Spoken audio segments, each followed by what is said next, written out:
করতে চাই অ্যাডভোকেট ফজিলাতুন্নেসা বাপ্পি আপনার কাছে, যে এই যে বললেন যে তাহলে দমন পীড়নের কথা বললেন, কিন্তু এই যে আমরা দেখছি যে খালেদা জিয়া এই যে আহ্বানটি জানিয়েছেন, সেই আহ্বানটি আমরা প্রশ্ন করছি যে কিভাবে হতে পারে। কারণ আমরা দেখছি যে স্বয়ং প্রধানমন্ত্রী বলছেন যে 21শে আগস্ট গ্রেনেড হামলার পেছনে জিয়া পরিবার জড়িত ছিল এবং 15ই আগস্টের ব্যাপারেও জড়িত ছিল। তো এই রকম সরাসরি দোষারোপ করার পর কিভাবে সমঝোতার পথ তৈরি হতে পারে? আপনাকে অসংখ্য ধন্যবাদ কাউসার ভাই।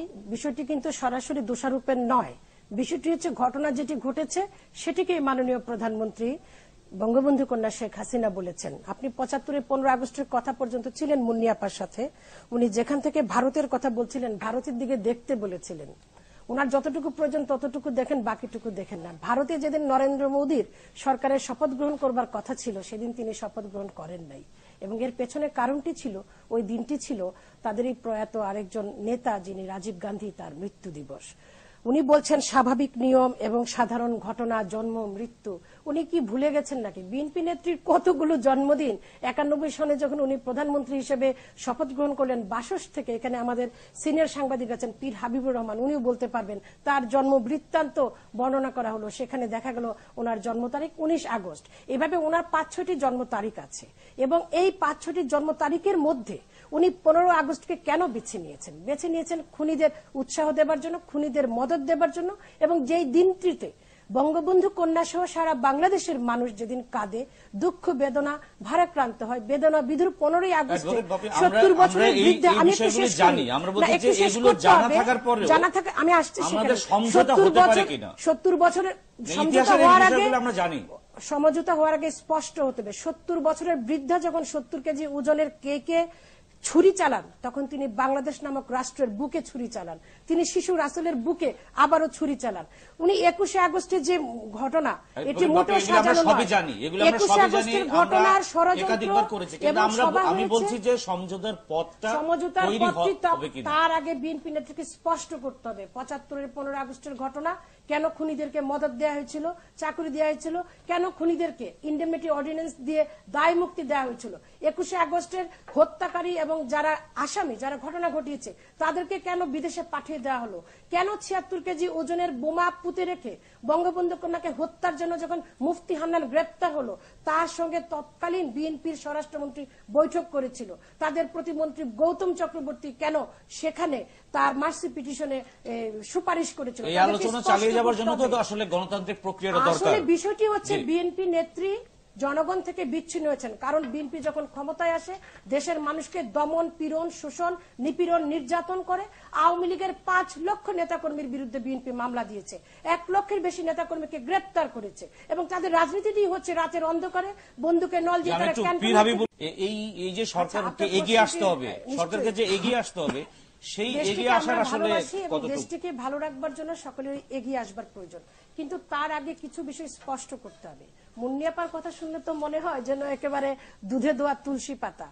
আরেকটি বিষয় আমি সকলের দৃষ্টি আকর্ষণ করে বলতে চাই যে ভিকটিম এবং অপরাধীকে কখনো এক কাতারে ফেলা যাবে না, এবং এটা ফেলা উচিত নয়। সাদাকে সাদা, কালোকে কালো বলার মতন সৎ সাহস আমাদের থাকতে হবে। আপনি গ্রেনেড পাঠাবেন, হাওয়া ভবনে বসে ষড়যন্ত্র করবেন আমাকে মেরে ফেলবার জন্য, আর বলবেন 2 দলকে সমানভাবে চিহ্নিত করবেন, সেটি হতে পারে না।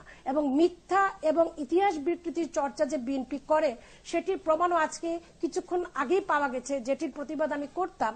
তার আগে শ্রদ্ধেয় পীর হাবিবুর রহমান বলেছেন, এই যে বলেন বঙ্গবন্ধু আওয়ামী লীগের অন্তর্দ্বন্দ্বে নিহত হয়েছেন, বঙ্গবন্ধু হত্যা মামলার আমি রাষ্ট্রপক্ষের অ্যাপেলেট ডিভিশনের লয়ার হিসেবে, প্যানেল লয়ার হিসেবে কাজ করবার আমার সুযোগ হয়েছিল, এবং সেখানে আমি দেখেছি, এখন তো বললে কাসম ভাই বলবেন যে ইতিহাস জানি, কথা বলতে দেবেন না, সেখানে আসামি কর্নেল সৈয়দ ফারুক রহমান এবং রশিদ তারা জিয়ার সঙ্গে মিটিং করেছে। জিয়া বলেছে আমি একটু সিনিয়র, তোমরা যদি সাকসেসফুল হতে পারো আমার সমর্থন থাকবে। আসামির স্বীকারোক্তিমূলক জবানবন্দি রয়েছে, আমি দায়িত্ব নিয়ে বলছি।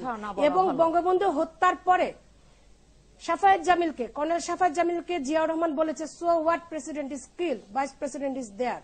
এবং আরো অনেকের বইয়ে লেখা আছে যে খুনি ডালিমকে ধরে জিয়াউর রহমান বলেছে যে you did a great job for me, kiss me, এরকম উল্লেখ আছে। এবং এই যে বঙ্গবন্ধুর খুনিরা সারা পৃথিবীতে চষে বেরিয়েছে, বিদেশি টেলিভিশনে সাক্ষাৎকার দিয়েছে, বিশ্ববিখ্যাত সাংবাদিক অ্যান্থনি মাস্কারেনহাসের কাছে সাক্ষাৎকার দিয়েছে এবং সানডে টাইমসে সাক্ষাৎকার দিয়ে বলেছে, কোট আনকোট করছি, যে I have to kill Mujib, dear you put me on trial.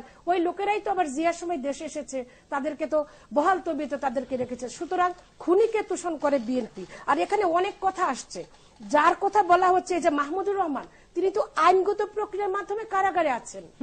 এবং হাসলে হবে না, মুনতাসির মামুনের কথা, শাহরিয়ার কবিরের কথা ভুলে যাবেন না, প্রিসিলা রাজের কথা ভুলে যাবেন না। কি দমনীয় অসহনীয় নির্যাতন করেছেন। সাবের হোসেন চৌধুরীর বিরুদ্ধে ফেরিতে নাকি ভাত খেয়ে কাচের বাসন চুরি করেছে, ওসব মামলা দিয়েছেন।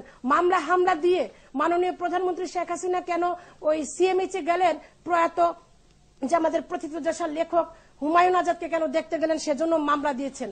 মামলা হামলা, নিপীড়ন, নির্যাতন, এগুলো হচ্ছে একেবারে বিএনপির মজ্জাগত। এবং আপনি বলছেন বিএনপি বৃহৎ রাজনৈতিক দল, রাজনৈতিক দলের যে লেবাসটি ছিল উপরে উপরে, সেটি বিএনপি হারিয়ে ফেলেছে।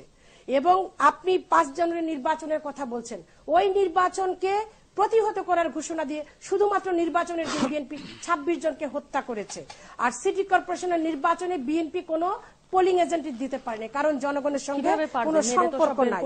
আর বিএনপি নেতৃত্ব বললেন যে ওনার কাছে নাকি খবর আছে, সরকার আর বেশি দিন নাই, উনি এই 20 দলের সবাই বলেছেন। এবং 2012 সালের 26 ডিসেম্বর বিএনপি নেত্রী বলেছেন যে সাপকে বিশ্বাস করা যায়, আওয়ামী লীগকে নয়। বিএনপি নেত্রী নিজ দলের নেতাকর্মীকেই তো বিশ্বাস করেন না। স্থায়ী কমিটির মিটিং এ সিনিয়র নেতাদের মোবাইল উনি সিজ করেন, একবার হ্যাঁ মোবাইল সিজ করেন, এটা পত্রিকায় এসেছে, আমি দায়িত্ব নিয়ে বলছি। এবং বিএনপি নেত্রীকে আগে স্পষ্ট করতে হবে জামাতের উপর নির্ভরশীলতা। বিএনপি নেত্রীর পুত্র, আপনি এইভাবে কথা বলে ডিস্টার্ব করবেন না, আমি বলছি, চুপ করে শুনেন, আর যদি বলতে চান বলেন। এরকম আচরণ মানুষ সহ্য করবে না। বিএনপি নেত্রীর পুত্র senior vice chairman BNP Tarique Rahman বলেছিল বিএনপি জামাত একই মায়ের পেটের 2 ভাই। সুতরাং আপনি আমাকে হত্যা করতে আসবেন, গ্রেনেড মারবেন আমার পিতার মৃত্যু দিবসে এবং সপরিবারে, আপনি তো হাসবেন, কারণ খুনির উত্তরাধিকার হচ্ছে বিএনপি। আপনার মুখে হাসি আসবে, কারণ সমঝোতা তৈরি করতে হলে বিএনপিকে আগে স্পষ্ট করতে হবে যে বিএনপি কি চায়। এই যে জঙ্গিবাদ, সন্ত্রাস, আপনি যেটি বলছিলেন, এই যে মৌলবাদ, এগুলোকে এই দেশে সারা দেশের 500 স্থানে 17 আগস্ট একসঙ্গে বোমা হামলা করেছে বিএনপি। এবং এই দেশে বাংলা ভাই সৃষ্টি করে মানুষ গাছে উঠে এবং এই যে আগুনে পুড়িয়ে মানুষ মারল। ফোন করেছিলেন বঙ্গবন্ধু। সংক্ষেপে আমি বলতে চাই যে বিএনপি নেত্রীকে 2013 সালের শেষের দিকে বঙ্গবন্ধু কন্যা শেখ হাসিনা মাননীয় প্রধানমন্ত্রী ফোন করেছিলেন। তখন যদি তিনি তার ডাকে সাড়া দিতেন, তাহলে এই যে নির্বাচনের দিন 26 জন হত্যা, তারপর 5 জানুয়ারি 2015 থেকে পরবর্তী 3 মাস 157 জনকে আগুনে পুড়িয়ে মেরেছেন, 508 জনকে অগ্নিদগ্ধ করেছেন, যারা বার্ন ইউনিটে আছেন, এই হতাহতের ঘটনাগুলো ঘটতো না।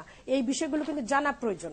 এছাড়া বিএনপি নেত্রীকে কোনোভাবেই বিশ্বাস করা যায় না। 2013 সালের 26 অক্টোবর তিনি যখন সোহরাওয়ার্দী উদ্যানে বলছিলেন যে শান্তি চাই, সংঘাত নয়, তখনই তার ছাত্র দলের সোনার ছেলেরা মৎস্য ভবনের সামনে বোমা ফাটিয়েছে এবং বাসে আগুন দিয়েছে। আর একটি আশঙ্কার কথা বলছেন, আপনি প্রশ্ন করেছিলেন পীর হাবিবুর রহমান, এর প্রেক্ষিতে আমি শুধু বলতে চাই, এক পাক্ষিক বলেছেন আমাদের শ্রদ্ধেয় সাংবাদিক পীর হাবিবুর রহমান, একটু শুধু চিন্তা করেন যে বঙ্গবন্ধুর 2 কন্যা বিদেশে থাকবার কারণে 75-এর 15 আগস্ট প্রাণে বেঁচে গেছেন। তারপর বঙ্গবন্ধু কন্যাকে 19 বার হত্যা করবার চেষ্টা করা হয়েছে, বারবার তাকে হত্যা করবার চেষ্টা করা হয়েছে। 76 কেজি ওজনের বোমা পুঁতে 21 আগস্ট গ্রেনেড হামলা করে বঙ্গবন্ধু কন্যা শেখ হাসিনার চলার পথে পথে গ্রেনেড বোমা গুলি বিছিয়ে রেখেছে 71-এর পরাজিত শক্তি, 75-এর খুনি এবং তাদের দোসররা। সুতরাং জি, আর যেটি উনি বলছেন যে 95% মানুষ নাকি ভোট দেয় নাই, মুন্নিয়াপা, এগুলো ওনাদের মনের খায়েশ, মনের আক্ষেপ থেকে বলেন। 40.27% ভোট কাস্ট হয়েছে। আর ভোটের জন্য যদি থামতে হয় আপনাকে 2019 সালে আসতে হবে।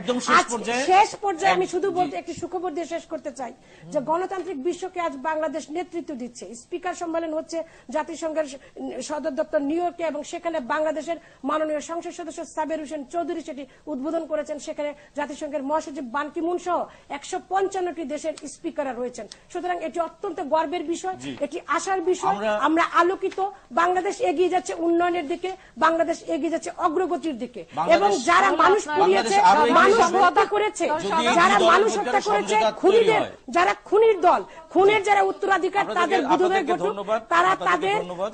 তাদের অপরাধ এবং দোষ স্বীকার করে জাতির কাছে যেন ক্ষমা চায়।